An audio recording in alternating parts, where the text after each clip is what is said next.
I'm joined here today by the one, the only. It is, of course, Jared Vanderaa. Joining us with a special guest, of course, with his daughter. He's set to fight Sergey Spivak at UFC Vegas 19. What's going on, sir? How are you? I'm doing all right. Getting home, dealing with the little offspring, trying to get some lunch in. Of course. What does lunch look like for a heavyweight at this point? I assume if I was talking to a flyweight, we'd be talking what rice, vegetables. But for you, it must be a little bit more fun at this point. No. Right now I'm having I think pork and sweet potato, or yams, one of the two. That's the same thing. They're orange. They're slow carbs, right? So that's yeah, it's the same thing at this point. Yeah. I'm actually trying to drop weight. I'm about 280 right now. Oh yeah. So you're above the heavyweight limit. Yeah, I don't know why. Okay, well, I really started doing a lot of strength and conditioning for this camp, and it is sticking around. I'm just like, yo, can we drop some weight? Like, I've been trying to do my normal weight cut, and I'm not dropping. I'm water loading everything. I'm just like, why can't this weight just disappear? I'm hoping this next week I'm starting to see more results. Like, I'm seeing results with my body, but the scale says otherwise. That's right. That's the crazy thing. Do you think you're going to be cutting weight by the time you get to fight week, or you think you're going to be under naturally 265? No, I'm definitely cutting weight from what it seems like. Hey, Even 280, like that's not a big weight cut, right? Like even for some fighters, like 15 pounds, it's not a whole lot. Like we heard some fighters were doing 40, 30, even Amanda Hebos, I think she was above 30. So it doesn't sound like it's too bad in this case. oh damn! Like, mm, for me, it's 15 pounds. I mean, that's easy, especially for a heavyweight. But I don't like cutting weight. It's actually why I went up to heavyweights. I had a really bad weight cut to 205 one time. I mean, thank God when I was fighting, it was in Las Vegas and like 200, like 140 degrees running on the asphalt. So I dropped weight quick, but it really showed in my fight. The fatigue was real, and it was just something I was like, I'm never cutting that much weight again. And I know like my teammate Sam, he had one fight he cut like 38 pounds in a week, and he underperformed. So I was just like, yeah, I wouldn't suggest ever doing that again. So how does the extra weight affect your cardio? Like are you still working on that stuff? Have you seen a difference? I mean, what kind of effect does that have on you carrying a little bit more weight like that? My cardio has actually never been a factor. Like the only downside to me, I think, is I'm a slow starter. Even though I have a lot of wins in the first round, I have I think like 7 fights that I've won in the first round. Uh, I'm actually a slow starter. Like I'm actually better my second and third round. That's where my cardio actually shows the most. Where I'm able to start piecing my combos together. I'm able to do more. I just find that my first round is usually my slowest round. It's that round where I don't look good at all. And so like I know like my Dana White Contender Series fight, it was a bad start, but I know I was slowly picking it up.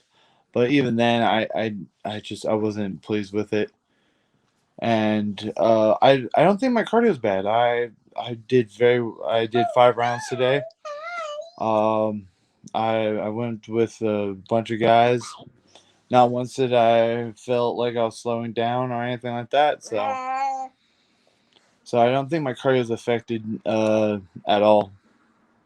So you're going to be taking on Sergey Spivak. It's actually the second time you guys were booked because I know you were supposed to take him on last year. What kind of happened to that first fight? Because it seemed like a very quick turnaround from the Contender Series, and then obviously that got derailed a little bit.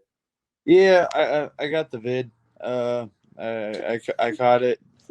Um, from what I like, literally the week of me going out to Vegas, I started getting hit up by a lot of my teammates, a lot of people that went to both of my gyms. Like, oh, we got COVID, we got COVID, and I'm like, do I have COVID? My first test came back negative, and then sure enough, my second test came back positive. I'm just like, So that kind of threw a wrench into the things. And I mean, the turnaround was quick, but to be honest with you, I felt really good going into that fight. I felt very confident. You know, I felt really, really good going into that.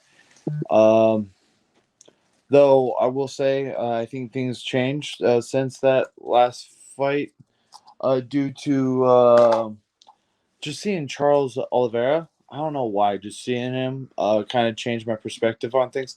Kid, stop. Seeing Charles Oliveira really changed my perspective of the game.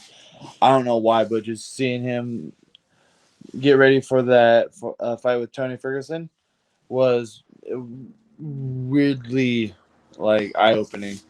It's like, it was just one of those moments where you feel like you're a top dog because hey, you're in the UFC, but then you're like, there's even levels to this.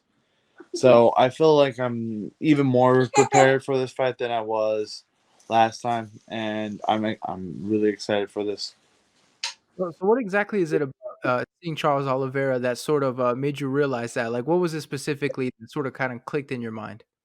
I To be honest, I don't know. It was just kind of like seeing them. I'm just like if you asked me the week of the fight, I would have been like, yeah, Tony's winning this fight. Tony, like I was all for Tony. But then just seeing him, I was just like, there's something about this guy that I was like, all right, I need to get there. I need to be wherever I need to be on his level. I need to be whatever he's on. Like I just need that presence, and he was like there was just something like I had a small like hey how are you what's up type of thing, but I don't know, just seeing that changed a lot for me. Hey, if you don't stop, you're going to your room. It's crazy because Doe Bronx, like, we talk about him, but you wanna talk about a guy that completely changed his career, right? Like, I remember he was in that main event with Max Holloway and, the injury and stuff, people were saying he doesn't have it, and now he just beat Tony Ferguson, and people were talking about Poirier versus, Doe Bronx for the next title shot, so it's crazy seeing a guy like that and what he's done to, turn his career around at this point. Yeah, no, like honestly, I didn't know too much about him. I still don't. It was just one of those things where you just see certain people and you're just like, there's something different about him.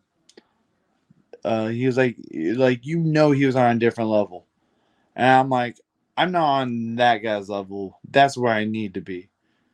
So like that's now the goal is to chase his level, not necessarily. And I will tell you this, like I felt like I was on that level. Like if you asked me like a day before meeting him, I'd be like, yeah, I'm ready. I'm fucking gonna beat this ass. And like the next day, I would have been like, yeah, I'm ready to beat his ass. And then, but like I don't know, after like coming home, I'm just like, yeah, you know what? I want to be on that dude's level where I know I'm gonna beat that ass. And now, honestly, this camp I feel 1,000 times better than I did the last camp. I feel like I'm going into this fight a, at a higher level than I was then. And honestly, I think, this is going to be a great show on my aspect. And I think it's going to really solidify me as a heavyweight in the division, not just some dude that just won off Dana White contender series. I'm not there to just, fill the gap of heavyweights. I'm there to, take place and take hold. And, obviously for you, Sergey Spivak, like, that's a good test, right? Like, for your UFC debut, like, he's not an unknown guy, he's had some big fights, like, that's the kinda guy that you could really test yourself against. Yeah, like like there's cheers to this. I would use Orlowski. Orlowski is like the gatekeeper of the rankings. You beat Orlowski, you jump in the rankings.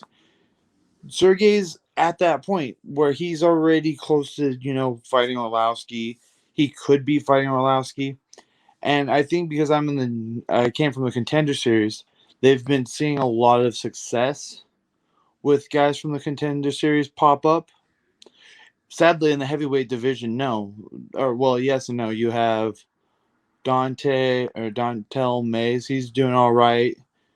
And of course, Greg Hardy. He, as much as I don't care for him, give credit where credit's due. He's done his part in the heavyweight division. But there's just some people that haven't held their weight in that. So, but because it's a nice like hit and miss type of thing, that having a test like Spivak is like, okay, let's see where Jared really is. Is he going to be on the lower end of the heavyweight division, or is he going to be formidable? Is he going to be middle of the pack this year, next year, top 10? Like, I'm sure they just want to see where some of us are. And I think having Speedback where it's a respected name, but not calling out someone so big it's just kind of noise. Like, it's not me calling out Francis or something. Even Greg Hardy is kind of out of my range as popularity goes. When you say Greg Hardy, people know the name. You say Speedback, your casual fans, nah. It's your hardcore fans like, hey, I've heard that guy. I've seen that guy fight. Okay, it's it's a good. I think it was a good call out. Plus, I mean, we were supposed to fight years ago, so might as well make it happen. And so, how do you like the matchup in this one? I assume you have to like it since you called them out, since you guys were supposed to fight before. Like, I assume this is the one matchup you sort of like heading into this one. I do like it, but I actually think stylistically, I think he's a bit tougher than like I because I like to say I'm a striker, but I also have a black belt in jiu-jitsu. I feel like I do have. I feel like if I had to pick the hardest fight for me, it would be mostly grapplers. So, and Sergey is a grappler. So I'm not going to be like, oh yeah, that's going to be an easy fight. I think it's a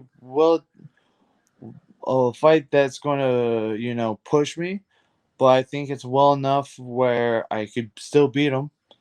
And I think his grappling's formidable, but I don't think it's the best. So I think, he's just that perfect balance of difficulty without it being overwhelming. And so, to end interviews, I always like to ask how guys see themselves getting their hand raised. I know you love when you do these interviews. You always say like a flying triangle. You always love to throw something Exactly. crazy to throw your guys off guard. But I have to ask though, how do you see yourself getting your hand raised in this fight? Now flying triangle. First of all, that's the insult to Speedback because his legs are built for flying triangles. Because he has long legs, I'm diving in for a heel hook. There we go. That's the submission prediction. I don't know that it's come true, but if it does, then you'll look like a genius when you say it. Yeah, eventually. One of these days I'm gonna nail it. Flying triangle. Like it's not gonna happen. Flying triangle. So I'm diving in for a heel hook. I'm gonna go was it Ryan Hall, BJ Penn on him. That's the dangerous 50-50 that seems to get they got everybody almost on the Ultimate Fighter. It got BJ Penn. So if you can get it on Spivak, you become the heavyweight Ryan Hall. It's got a nice ring to it.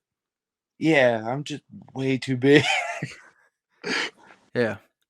All right. Well, listen, man, I really appreciate the time. I'm looking forward to this fight. I know it was supposed to happen before. Now it's finally going to happen, and hopefully we'll speak soon. Yes, likewise. Thank you for having me.